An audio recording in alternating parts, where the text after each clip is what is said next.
Assalamualaikum warahmatullahi wabarakatuh. Bismillahirrahmanirrahim. Alhamdulillahirabbil alamin. Wa bihi nasta'inu ala umuri dunya waddin. Allahumma shalli ala sayyidina Muhammad wa ala alihi wa sahbihi ajma'in. Amma ba'du. Alhamdulillah, anak-anakku sekalian yang mudah-mudahan selalu dalam lindungan Allah Subhanahu wa taala. Semoga semuanya tetap sehat walafiat, tetap semangat dalam menuntut ilmu. Mudah-mudahan kita semua dijadikan hamba Allah yang selalu bertakwa, beriman dan beramal soleh. Amin ya rabbal alamin. Dan yang terpenting, mudah-mudahan kita semua nanti mendapatkan kebahagiaan dunia, kebahagiaan akhirat, masuk surganya Allah Subhanahu wa taala. Alhamdulillah, pada kesempatan ini kita akan belajar bersama tentang husnudzon, masih tetap dalam bab pertama, husnudzon atau berprasangka baik. Sebelum kita membahas tentang lebih jauh tentang husnudzon, bahwa husnudzon itu berasal dari bahasa Arab, yakni husnu yang artinya adalah baik dan don yang artinya adalah prasangka. Jadi husnudzon adalah berprasangka baik atau positive thinking. Secara istilah, husnudzon adalah sikap orang yang selalu berpikir positif, selalu berpikir yang baik-baik terhadap apapun yang terjadi. Di sini husnudzon ada beberapa macam, diantaranya adalah husnudzon kepada Allah Subhanahu wa taala, husnudzon kepada diri sendiri, husnudzon kepada orang lain. Dari berbaik sangka kepada Allah, berbaik sangka kepada diri sendiri, berbaik sangka kepada orang lain. Yang pertama adalah husnudzon kepada Allah Subhanahu wa taala. Ini wajib, ini harus berpikir yang baik-baik kepada Allah, harus positive thinking kepada Allah. Karena Allah adalah Tuhan kita, yang menciptakan kita, yang memberi rizki kita, yang mengatur alam semesta, yang intinya yang bisa menyelamatkan dan membahagiakan kita hanyalah Allah Subhanahu wa taala. Maka kita harus berbaik sangka benar kepada Allah. Jangan sampai ada pikiran sedikit pun tentang kita berburuk sangka kepada Allah Subhanahu wa taala. Apa macam-macamnya itu husnudzon kepada Allah? Yang pertama, senantiasa menjadi orang yang taat dan patuh kepada Allah. Karena kita berbaik sangka kepada Allah, kalau kita taat kepada Allah, maka Allah juga akan memberikan kebahagiaan. Kalau kita taat beribadah kepada Allah, itu Allah insya Allah akan memberikan pahala kepada kita semua. Dan kita sebagai hambanya Allah, seyogyanya wajib bagi kita untuk taat kepada Allah Subhanahu wa taala. Itu adalah wujud. Yang kedua, yakni syukur kepada Allah. Husnudzon kepada Allah kita harus wujudkan dengan syukur kepada Allah. Terima kasih ya Allah atas semua limpahan rahmat yang Kau berikan. Diberi rizki, diberi sehat, diberi kecerdasan, diberi semuanya yang ada dalam kehidupan kita, fasilitas apapun, kita harus syukuri, kita terima kasih kepada Allah Subhanahu wa taala. Alhamdulillah, hari ini kita masih bisa bernapas, kita masih bisa merasakan kenikmatan rezeki, mata kita, semua anggota tubuh kita. Yang kedua adalah syukur. Husnudzon kepada Allah diwujudkan dengan rasa syukur. Kita terima kasih kepada Allah Subhanahu wa taala yang telah memberikan semua karunia kepada kita. Banyak sekali, kita nggak bisa menghitung nikmatnya Allah. Hari ini kita masih hidup, hari ini kita masih bisa makan, masih bisa belajar. Subhanallah, ini semua nikmat Allah Subhanahu wa taala. Wa fi ayyi ala'i rabbikuma tukadziban. Fa bi ayyi ala'i rabbikuma tukadziban. Nikmat mana yang diberikan Allah yang kau dustakan. Tidak ada. Semuanya nikmat Allah Subhanahu wa taala dalam kehidupan. Yang ketiga adalah bersabar. Wujud daripada berbaik sangka kepada Allah adalah bersabar di saat kita diuji, dikasih sakit, dikasih kekurangan, dikasih kesusahan. Semuanya itu adalah ujian dari Allah. Harus kita sabar, kita sadar bahwa semuanya itu adalah datangnya dari Allah. Kalau kita dikasih ujian oleh Allah tidak sabar, maka disitulah iman kita akan menurun kepada Allah SWT. Allah memberikan ujian kepada kita. Yang Allah inginkan adalah kita selalu ingat atau kembali kepada Allah. Kita mungkin diingatkan oleh Allah agar supaya bersyukur dan lebih taat lagi kepada Allah Subhanahu wa taala. Ada seorang yang ingin naik derajat harus melalui ujian. Dengan ujian itulah kita akan dinaikkan derajat kita di sisi Allah Subhanahu wa taala. Mudah-mudahan yang sekarang ini kita diuji pandemi, diuji datangnya musibah wabah ini adalah senantiasa Allah ingin kita lebih tinggi derajatnya di sisi Allah Subhanahu wa taala. Yang kedua adalah, yang terakhir adalah yakin. Wujud daripada husnudzon kepada Allah adalah yakin. Yakin kepada Allah. Yakin Allah memberi rezeki. Yakin Allah akan memberikan kenikmatan kepada kita. Dengan syarat kita harus taat kepadanya. Yakin bahwa Allah itu adalah Tuhan segala-galanya.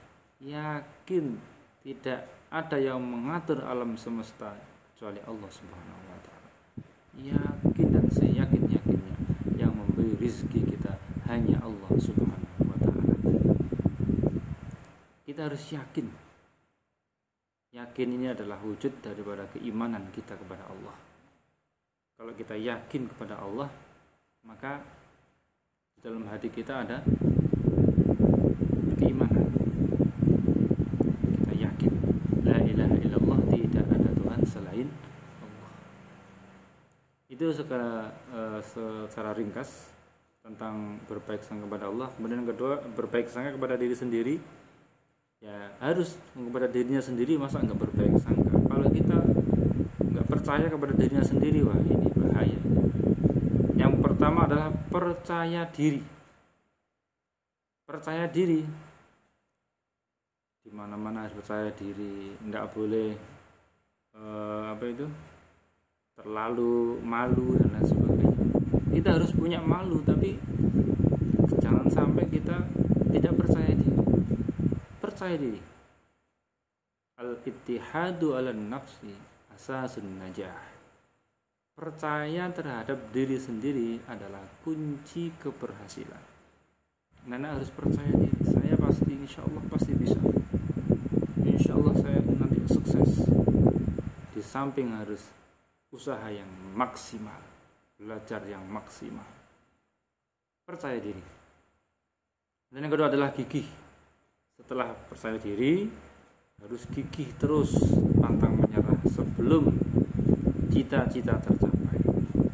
Dan yang terakhir adalah berinisiatif, punya gagasan, punya intinya itu setelah kita semangat harus kreatif. Inisiatif harus, saya harus begini, saya harus begini. Jangan diem saja, tidak ada usaha, kita harus usaha maksimal. Jadi kita harus percaya kepada diri kita sendiri. Siapa lagi yang harus percaya kepada kita selain kita? Maka kita harus percaya kepada diri sendiri. Insya Allah saya mampu, saya bisa. Tapi tidak boleh sombong. Ya, itu. Yang terakhir adalah husnudzon kepada orang lain, berbaik sangka kepada orang lain. Apa? Satu, senang berteman. Jangan pilih-pilih teman. Semuanya ditemani. Yang kaya, yang miskin, yang cakep, yang kurang cakep, ditemenin semua. Ya. Nah, yang kedua adalah berpikir positif terhadap orang lain. Ya, jangan sampai pikirannya negatif kepada teman, kepada orang lain. Tapi ya perlu hati-hati memang kalau ada orang yang mungkin mau berbuat sesuatu yang macam-macam, nah kita harus waspada. Tapi memang nggak boleh terlalu bernegatif thinking kepada orang. Kita harus positif. Bahwa teman saya ini orang baik, dia pasti berbuat baik, membantu saya, positif. Yang selanjutnya hormat kepada orang lain, menghormati orang lain. Anda husnudzon, wujudnya adalah hormatilah orang lain, menghormati orang lain. Kalau Anda menghormati orang lain, maka orang lain akan menghormati Anda. Kalau Anda tidak menghormati orang lain, maka orang lain pun nggak akan menghormati Anda. Ya, maka hormatilah orang lain. Insya Allah Anda akan dihormati oleh orang lain. Kemudian terakhir adalah tidak ada prasangka curiga terhadap orang lain. Tidak ada curiga ini itu, enggak. Ya, boleh kita hati-hati, tapi jangan terlalu curiga. Apalagi sampai menuduh, memfitnah. Nah, ini bahaya. Jangan sampai jadi orang yang seperti itu. Ini adalah dalil-dalil tentang husnudzon. Bismillahirrahmanirrahim. Surat Al-Hujurat ayat 12. Ya ayyuhalladzina amanu istanibu katsiran minadh-dhanni inna ba'dadh-dhanni ism wa la tajassasu wa la yaghtab ba'dukum ba'dha yuhibbu ahadukum ay ya'kula lahma akhihi maitan fakarihtumuh wattaqullaha innallaha tawwabur rahim. Wahai orang-orang yang beriman, jauhilah apanya dari prasangka. Sungguhnya sebagian prasangka itu adalah dosa, dan janganlah kamu mencari-cari kesalahan orang lain, dan janganlah ada di antara kamu yang menggunjing sebagian yang lain. Apabila di antara kamu yang suka apakah ada di antara kamu yang suka memakan daging saudaranya yang sudah mati? Tentu kamu merasa jijik dan bertakwalah kepada Allah. Sungguh Allah Maha penerima taubat dan Maha penyayang. Ini ayat menjelaskan kita disuruh menjauhi prasangka buruk, karena prasangka buruk termasuk dosa. Di sini tega kita makan daging saudara kita yang sudah meninggal? Pasti enggak. Enggak boleh mengolok-olok orang. Kemudian hadis Rasul, iyyakum wadh-dhann fa innadh-dhanna akdzabul hadis, rawahul Bukhari. Jauhilah dirimu dari prasangka buruk, karena sesungguhnya prasangka itu adalah perkataan yang paling dusta. Jangan prasangka buruk, berprasangkalah yang baik-baik. Apa hikmahnya husnudzon? 1. Hidup menjadi tenang dan penuh optimis. Hidupnya tenang, optimis. Yang kedua, yakin bahwa terdapat hikmah di balik segala cobaan. Ada hikmahnya. Ada corona, ada hikmahnya. Ada musibah apapun, ada hikmahnya. Sakit, ada hikmahnya. Membentuk pribadi yang tangguh, kuat akhirnya, semangat kuat. Yang keempat, menjadi seorang yang kreatif. Kreatif, punya ide-ide yang bagus. Menyebabkan seseorang tidak mudah putus asa.